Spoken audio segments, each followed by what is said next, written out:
flag. I knew that this was the day. You took my boat to say that I'm better off running miles away.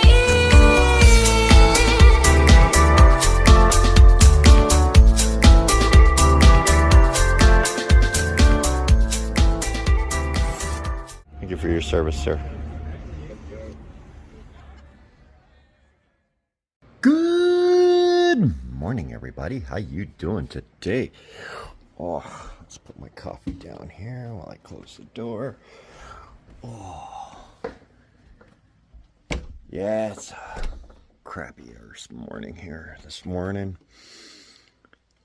Oh man, keeps raining, pauses, and then it rains some more. I'm supposed to go do some work in the field today, but yeah, the weather's gonna keep me out of there. Anyway, so I'm gonna sit down with my coffee right over here, and I think I'm gonna go watch some YouTube while I figure out what I'm gonna do today.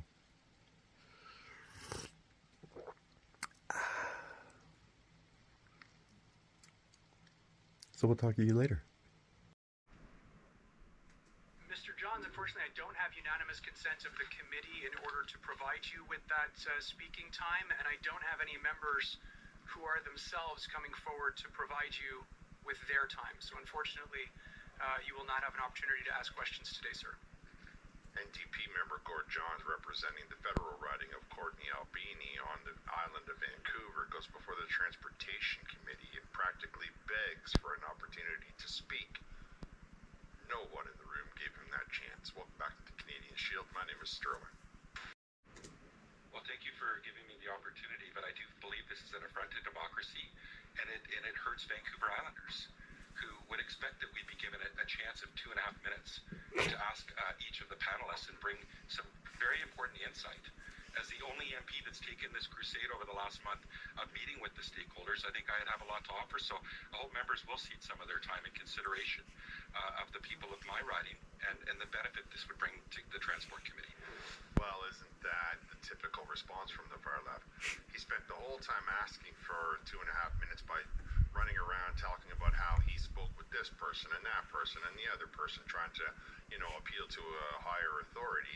Then when he doesn't get his own way, he says, well, my contribution would be better, and all of the people that voted for me are going to be left out in the cold because my contribution is not adding there, and this is an affront to democracy. And I disagree with you 100%. Stuck true to their roots, and maybe there would have been a much different outcome. Mr. Johns, unfortunately, I don't have unanimous consent of the committee in order to provide you with that speaking time, and I don't have any members who are themselves coming forward to provide you with their time. So unfortunately, you will not have an opportunity to ask questions today, sir. Well, thank you for giving me the opportunity, but I do believe this is an affront to democracy, and it hurts Vancouver Islanders, who would expect that we'd be given a chance of 2.5 minutes to ask each of the panelists and bring some very important insight. As the only MP that's taken this crusade over the last month of meeting with the stakeholders, I think I'd have a lot to offer, so I hope members will cede some of their time in consideration of the people of my riding and the benefit this would bring to the Transport Committee. While I can certainly understand where he's coming from there, that obviously wouldn't be a good feeling if any of us were in that same position.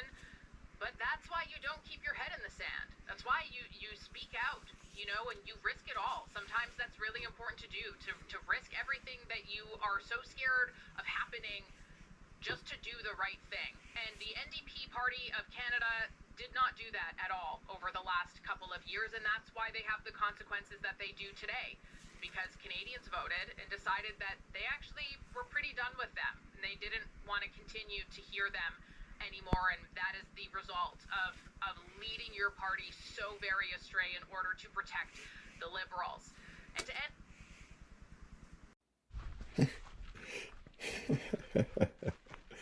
Yeah, that was great. Yeah, the NDP are shut down, and the chair shuts them down flat. You're not allowed to speak, sorry. No questions for you. Ah, you lost your party status back in April. Yeah, see? Shouldn't have backed those liberals and maybe you could have got party status. Whole time the country was yelling, let them fall. But you backed the wrong horse. And now you get bucked off. You don't get to babble about how much you love the liberals anymore. That gravy train's dry. Rules say, no party, no voice. Even if your people are the ones getting steamrolled. Whole community talking $1 billion for BC ferries built in China, while our steel workers are bleeding from those tariffs.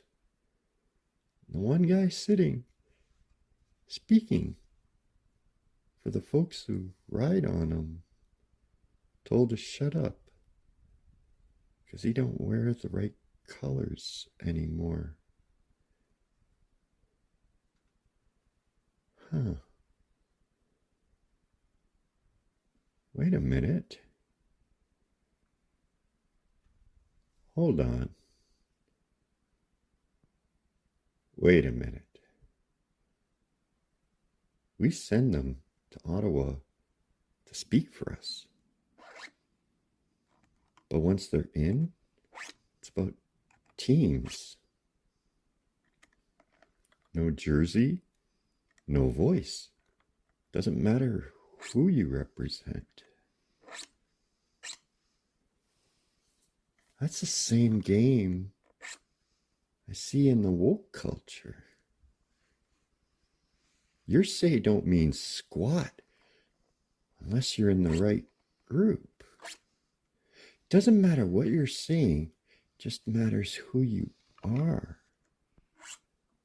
Schools, they were doing it. Parents pushed right out of the way if they didn't toe the line with certain curriculum, especially the gender stuff.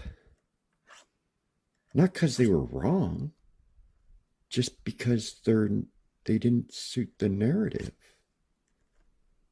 But if you swap parent for constituent and school board for party status, it's the same damn wall and the same lock on the door. It felt good. It was the other side getting gagged. But the system don't give a damn about sides. Mouth under the tape changes. The system stays the same. What's that leave us with? Not a better country, but a better cage.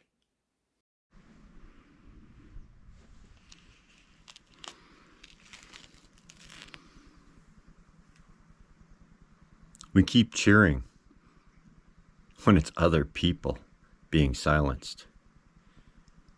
Well, it won't be long before it's us again.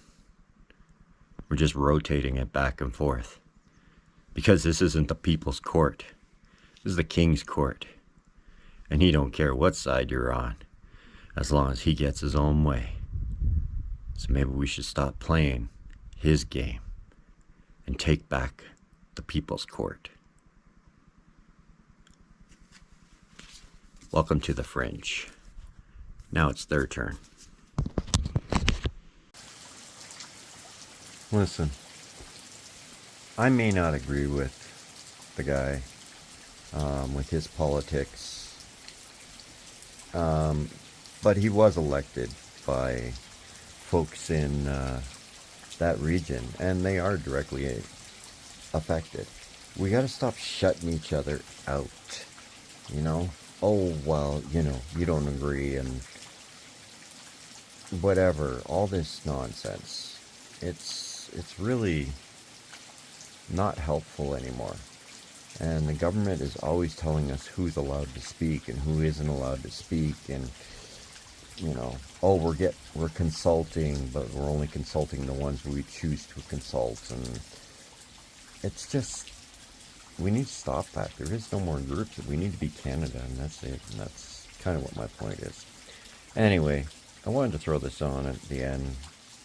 I was kind of thinking about it afterwards, and it didn't really explain what the video was about. Cool.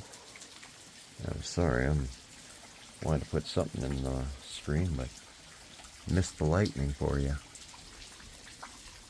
Anyway, yeah. So guys, let's stop grouping. Let's start, we are one group. We don't all agree. You know, look in your own family. I mean, you don't all agree on everything. One day you want chocolate cake and somebody wants ice cream. Maybe we should just put them both together. Maybe we'll come up with something better. Anyway, bye. Hey you, I'm feeling it so. Hey you, now where do you go? Hey you, should let it flow. I do think you care. Do you? Welcome to the Fringe. Hey you.